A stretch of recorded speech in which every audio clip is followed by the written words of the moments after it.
Welcome to Not So New News, where we discover what is hidden in newspapers from 100 years ago. Today's article comes from the town of Whitesburg and appeared in Letcher County's oldest newspaper, the Mountain Eagle. Volume 2, number 19, dated January 7th, 1909. This reading is from the writings done in 1909. These views are from that time period and do not necessarily reflect the modern views of Kentucky Tennessee living, nor its narrator.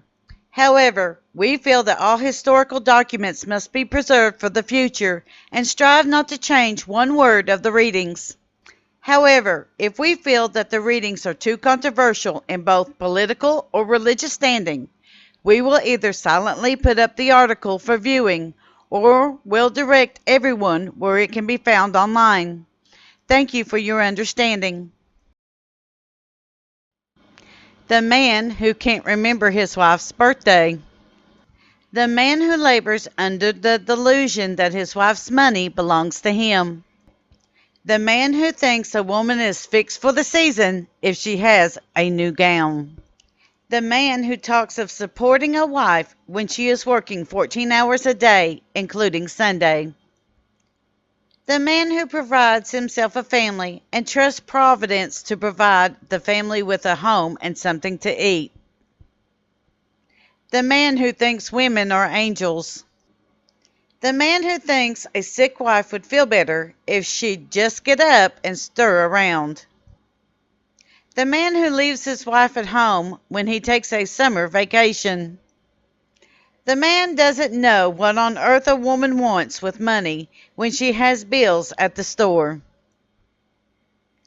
2 good letters from Louisa Bowling and Mrs. Bird Ison. Dear Editor, as the Eagle has been arriving at our place for some time, and I see so many interesting letters from friends and relatives, I will write you. I am 16 years old and like to do housework. I haven't been to school this fall, but stay home and let the younger ones go. My mother is dead, but I have a good stepmother. I hope that the Eagle may never stop flying. As this is my first attempt, I will close. Louisa Breeding. Dear Editor, as Santa has just passed through, I will take time to pen a word or so to the noble bird. I think with the return of the Christmas just past that our hearts ought to be turned into a brighter glow. Those who have just spent this Christmas in the proper spirit no doubt feel the glow of happiness on their brows and will be able to set out in the race of life with renewed energy. And, dear boys and girls, as we let us all form friends with older people as well as those of our own age. In order to do this, we must be kind. Kindness is the milk of human existence. Without it, no one can make friends. Therefore, let us all live up to every obligation in every way we can, thereby spreading flowers along our own pathway, as well as those of our friends. Trusting that you all have passed a happy, harmless Christmas, and wishing you a bright new year, I am respectfully, Mrs. Bird Ison. Sheriff's sale for taxes. By virtue of taxes due the state of Kentucky and Letcher County by Letcher County Canal, Coal, Iron, and Timber Company for the years of 1904, 1905, 1906, 1907, and 1908.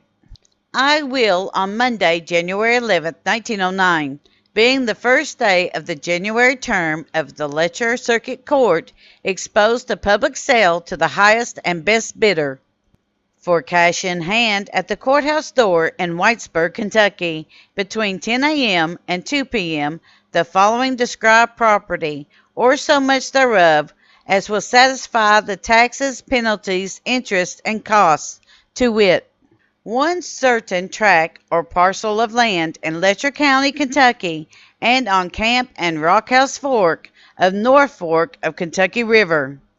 Being the lands conveyed to Letcher Canal Coal, Iron, and Timber Company by the Interstate Oil Company by deed dated July 2nd, 1902, and recorded in Deed Book 5, page 567, Letcher County Court Clerk's Office, and for full description of said land reference is made to the record in said clerk's office.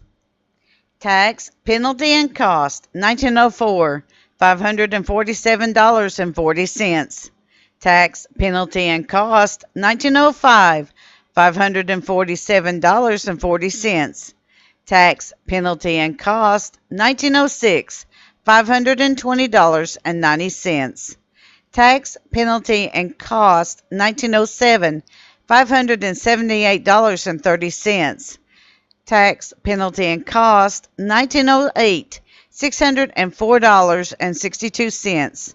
Total, $2,798.62.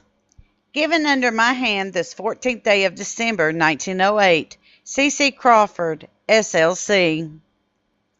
Simulation Diamonds. Attention is called to the ad of the Barnetto Diamond Company, Chicago, Illinois, on page 4 of this issue, which is self-explanatory.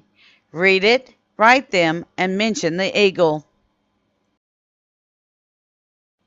This concludes today's reading of the January 7th, 1909 Mountain Eagle.